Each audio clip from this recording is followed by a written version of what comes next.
Hey there, this is Shannon with part 2 in the series of improving your show design. If you have not yet checked out part 1, I'll put the link down below. Go back, watch that. You'll get an idea about the thought process, why I'm doing the video, and why I'm speaking from the point of view as a drill designer on how to improve your whole entire show. Also, if you did not download the forms or the questionnaire, it's also in the links below.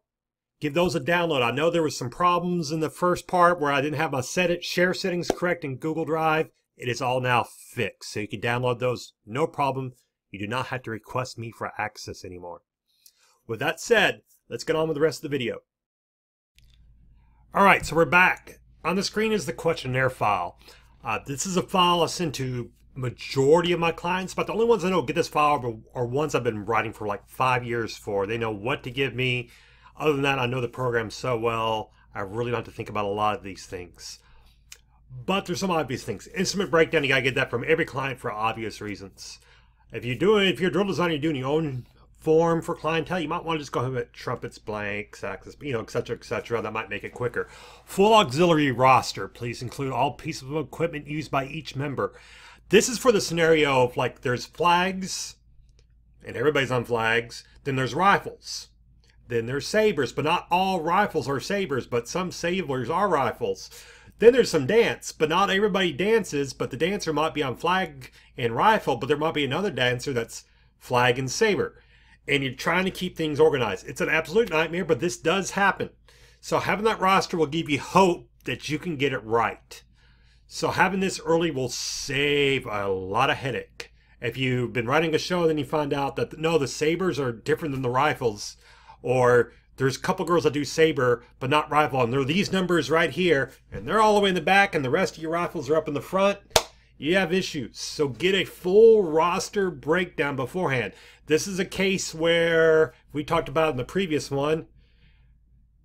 Did you ask for specific drill prop or auxiliary changing demands and more than logistically sound? If you didn't have all this early on, guess what they're going to be? Not logistically sound. You got 2 girls in the back on rifle and some girls in the front. So ask beforehand. More info you have about the guard, within reason, the better the show can be. Then we have practice field dimensions. This is very obvious. Unfortunately, not everybody has a full football field. Sometimes it gets really shrunk. And they should know offhand, if it's the really shrunk field, you can tell them, hey, you might get docked for field usage or everything being the same part. I got one group where I can't ride behind the hash. They're not that big, but I can't go behind the hash with them because their practice field doesn't go behind the front hash. Literally, that's how much they got. 35s, maybe 30s and back hash. I got another group, a fairly big group, within the 20s. It's because of the practice field. 20s and back hash. And it's a 160-piece band. They're like sardines in there. So you need to know their practice field dimensions. Microphone usage. Very, very big deal. Wireless or wired. If it's wired, it's probably going to be on the front sideline. No, probably it will be on the front sideline. You need to know that. If you're going to pull them out to the front, you got to plan that. If it's wireless, you got to figure out where you're going to put that. Usually with wireless is on props. Sometimes you get wired on props and they'll run a little cable down if it's not, just a little bit off the field. But wireless and wired mics is knowing what they're going to use is a big, big deal. Also, if it's wireless and you're using props or stage props, you can discuss about where you'd like them on the props, which prop is which, and really think about that thoroughly. Props. If they're using props, include dimensions. And I always says we will discuss this in future calls because sometimes props can move. Sometimes they'll want them in a certain position on the field, and that can kill the field too much, meaning a good example, I had a show last year where they requested there was 1, 2, 3, 4, 5 props, 6, and 5 props and like 6 backdrops behind those props, filling in the windows behind the front props. And where they wanted them, I could tell from writing, hey, with y'all size, these need to go back about 12 steps to give you room, or else the drill's going to be very close and the guard's going to have a difficulty spinning. So you want to dimension them, props, everything you want to know about props, especially that those props are going to move in the show. So get everything you can, helps you set them up in PyWare, and you can convert the feet measurements they'll give you to yard measurements. Just use simple math in your head, and you get a good idea of how they're going to look. By the way, I do use PyWare. I don't use Envision. I just prefer PyWare if I need any help from Dustin and them. I get it in about 20 minutes. So it is great. Solos and small ensembles. This can be a nightmare to stage because pulling people out. Please indicate if there are different soloists throughout the show. Good example, let's say, and I'll put this as my IE. First movement trumpet solo is a different performer than the soloist and the closer, but is used in the second movement of the duet along with one. So you need to know, is it the same person the whole time? Now, this is quite common, and I get frustrated, is when they want the soloist on the field, but they can't tell you it until after you wrote it.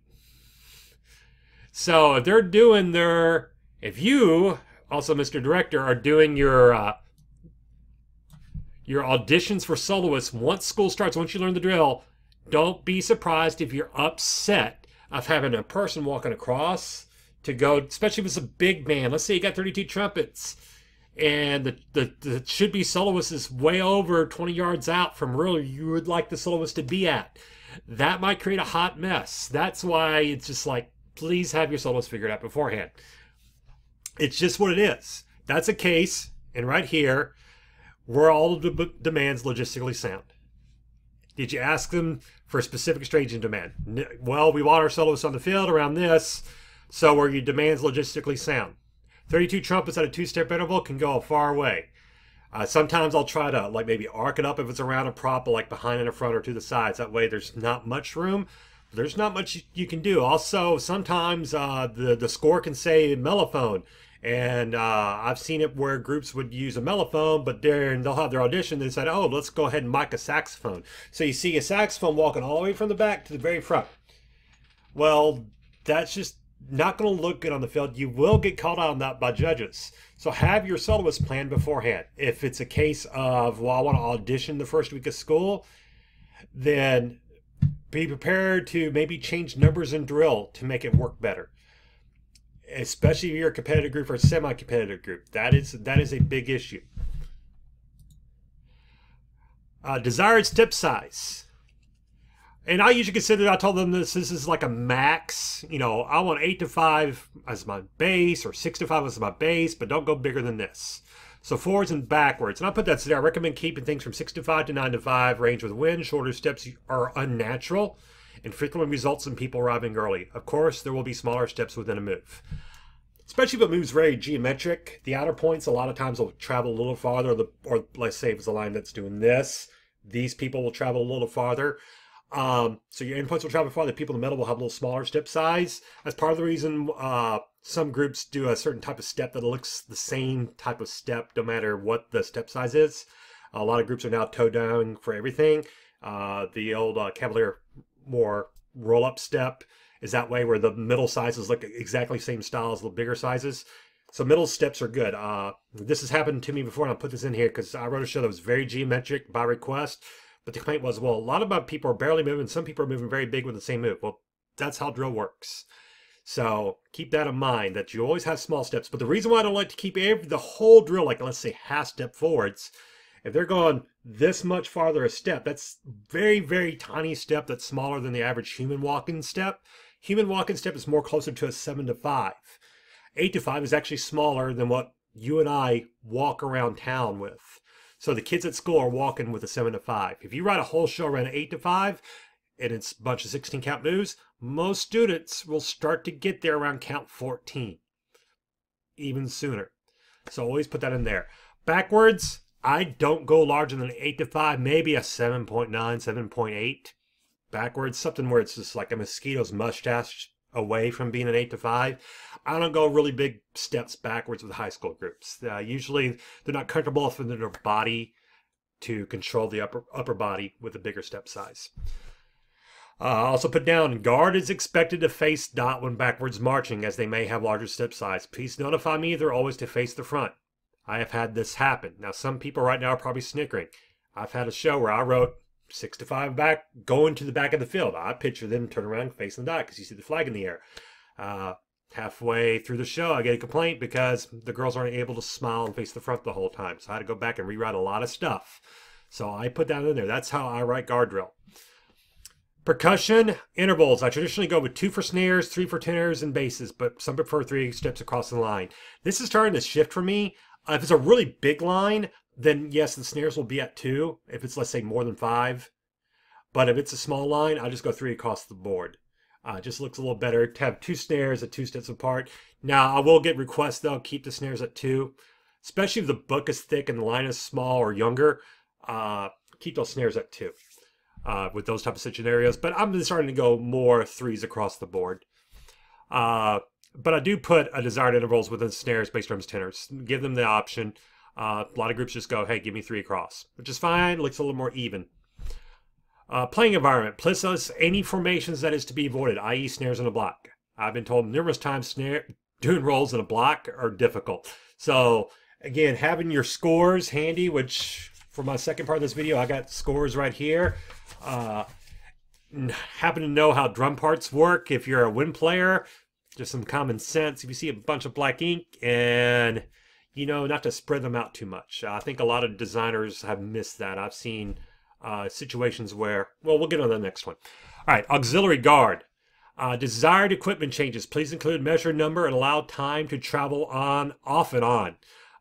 Usually that gets ignored, to be honest. We'll go over that in the next part of the series when we talk about planning for guard staging. But desired equipment changes, they'll have their desired equipment changes. And we'll talk about that a little bit more later on in this video. This video is going to be longer. Sorry. Training level. Indoor experience. That means they probably spin a lot. And they move fairly well. And how well do they move? Integration expectations. Meaning frame only. Traditional bands, college style, guard in the back. They ask you for that? Great. You just have the easiest time writing guard drill. Modern integration, more integrated, where you're trying to give it a lot of variety. Happy balance. This usually happens to that moderately competitive, not like high level, but they do area contests that are more fundraiser judge. They want that happy balance there, just occasional integration. These are the hardest shows to design for. Equipment being used, flags, size of poles, swing flags. You want to know that for, you know, your intervals. I never try to go tighter than a 6. Usually I try to go 8. So 6, 8, etc. Bigger flag, bigger intervals. Swing flags, double swing flags. That really doesn't matter how you're going to stage them, how wide you're going to have them separated apart.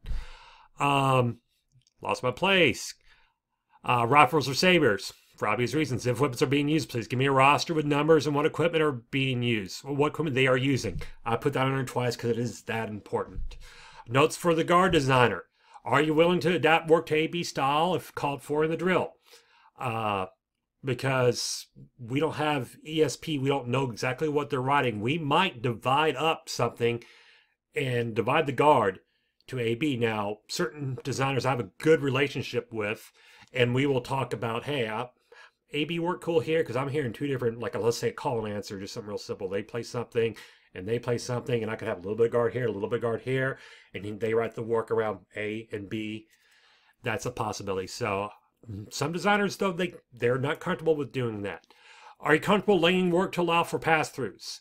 A lot of people are scared to have their girls or guys or both go through the band. Or they don't know how to stop the work and write for going through, then going back up. If they're uncomfortable with this, but they want a heavily integrated show, you need to warm up ahead. Well, then you're going to have difficulty, or the drill's going to be extremely difficult for the guard because you're constantly going around.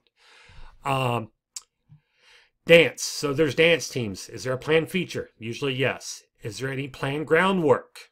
Meaning, are they going to the ground? If that's the case, and they're using front drops, you can't write work 4 steps behind that front drop. You will not see the girls do their work on the ground, especially in a lower stadium. Not every stadium is a really high stadium, so you got to push them back a little bit. We'll do that. We'll talk about that a little bit more in the planning stages.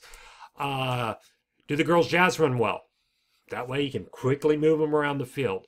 Majorettes, same thing. Any proper equipment changes? Because, you know, let's say fire batons happens. They'll sometimes go to props. And I want to know how well they jazz run. Usually majorettes and dance teams, they run extremely well. I'll never have one say we don't jazz run well at all. If the entire auxiliary is to be on flags at a given time, let me know. Meaning, let's say there's a dance team, there's a majorette section, there's guard, but at the end, the big hit at the end, we're all going to come out on these big flags. Then let me know, that way I can plan that. That is the form. And let's talk about how that affects the previous things. It is. Did you ask them to write a certain way? Because they might put that in here. Did they overwrite? Meaning, this is the one where I had one person ask me, what do you mean? If drill design overwrites, it's their fault. Well, if you told me you want to show around a 6 to 5 and 8, and everybody jazz runs well and they all move well, but I wrote a show to that standard and they can't, is that really on your drill designer? That's what I was trying to get at. That's why this questionnaire form really helps you out. And also specific drill props, auxiliary staging demands, and were everything logistically sound. Now, that's the questionnaire. And part of me is thinking about, and I'm going to do it. This is going to be part 2, and I'm going to do part 3 right after this. So this is part 2, going over the questionnaire. Part 3, we're going to input this into this. A lot of this stuff into a flow chart, and we're going to discuss other things too. So stick around for part 3. I'm going to put both up in the same day. How about that? 2 in one day. That's that. If you haven't followed and subscribed, do that below. Click follow, subscribe, red button, and hit the little bell. That way you get notified on YouTube when I posted a new video. That's it. See you next time.